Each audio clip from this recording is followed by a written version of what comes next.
Hebrews chapter 11, NIV. Faith in action.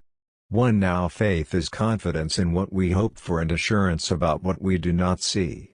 2. This is what the ancients were commended for. 3. By faith we understand that the universe was formed at God's command, so that what is seen was not made out of what was visible.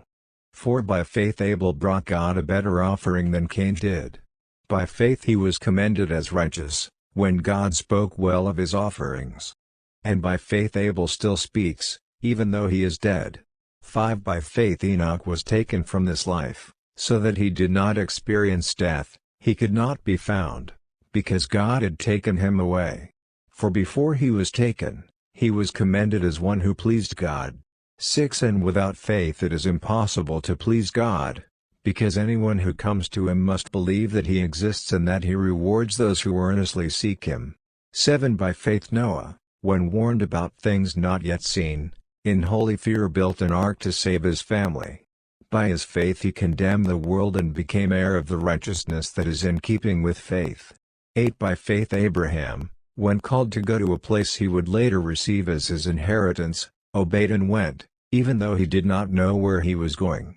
9. By faith he made his home in the promised land like a stranger in a foreign country. He lived in tents, as did Isaac and Jacob, who were heirs with him of the same promise.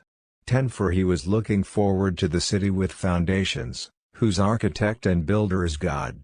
11. And by faith even Sarah, who was past childbearing age, was enabled to bear children because she considered him faithful who had made the promise. 12. And so from this one man, and he as good as dead, came descendants as numerous as the stars in the sky and as countless as the sand on the seashore. 13. All these people were still living by faith when they died. They did not receive the things promised. They only saw them and welcomed them from a distance, admitting that they were foreigners and strangers on earth. 14. People who say such things show that they are looking for a country of their own. 15. If they had been thinking of the country they had left, they would have had opportunity to return. 16. Instead, they were longing for a better country, a heavenly one.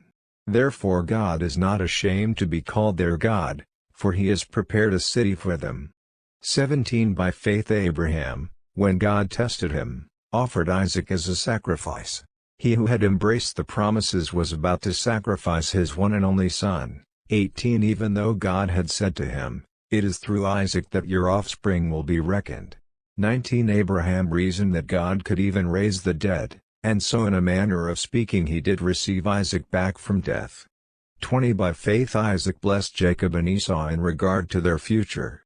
21. By faith Jacob, when he was dying, blessed each of Joseph's sons, and worshipped as he leaned on the top of his staff. 22. By faith Joseph, when his end was near, spoke about the exodus of the Israelites from Egypt and gave instructions concerning the burial of his bones. 23. By faith Moses' parents hid him for 3 months after he was born, because they saw he was no ordinary child, and they were not afraid of the king's edict.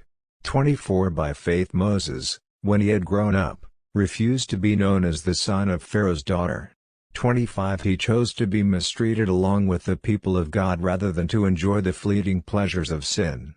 26. He regarded disgrace for the sake of Christ as of greater value than the treasures of Egypt, because he was looking ahead to his reward. 27. By faith he left Egypt, not fearing the king's anger. He persevered because he saw him who is invisible. 28. By faith he kept the Passover and the application of blood, so that the destroyer of the firstborn would not touch the firstborn of Israel. 29. By faith the people passed through the Red Sea as on dry land, but when the Egyptians tried to do so, they were drowned. 30. By faith the walls of Jericho fell, after the army had marched around them for 7 days. 31. By faith the prostitute Rahab, because she welcomed the spies, was not killed with those who were disobedient. 32. And what more shall I say? I do not have time to tell about Gideon, Barak, Samson, and Jephthah, about David and Samuel and the prophets. 33. Who through faith conquered kingdoms, administered justice, and gained what was promised, who shut the mouths of lions. 34. Quenched the fury of the flames, and escaped the edge of the sword, whose weakness was turned to strength, and who became powerful in battle and routed foreign armies. 35 women received back their dead, raised to life again. There were others who were tortured, refusing to be released so that they might gain an even better resurrection. 36 Some faced jeers and flogging, and even chains and imprisonment. 37 They were put to death by stoning, they were sawed in two, they were killed by the sword. They went about in sheepskins and goatskins, destitute, persecuted and mistreated. 38 The world was not worthy of them. They wandered in deserts and mountains, living in caves and in holes in the ground. 39 These were all commended for their faith, yet none of them received what had been promised. 40 Since God had planned something better for us so that only together with us would they be made perfect. Hebrews chapter 11 verses 1 to 40. Credits to Holy Bible, New International Version registered, NIV registered copyright 1973, 1978, 1984, 2011 by Biblica Incorporated registered all rights reserved worldwide. Bible Gateway. Speechify. By Torsi.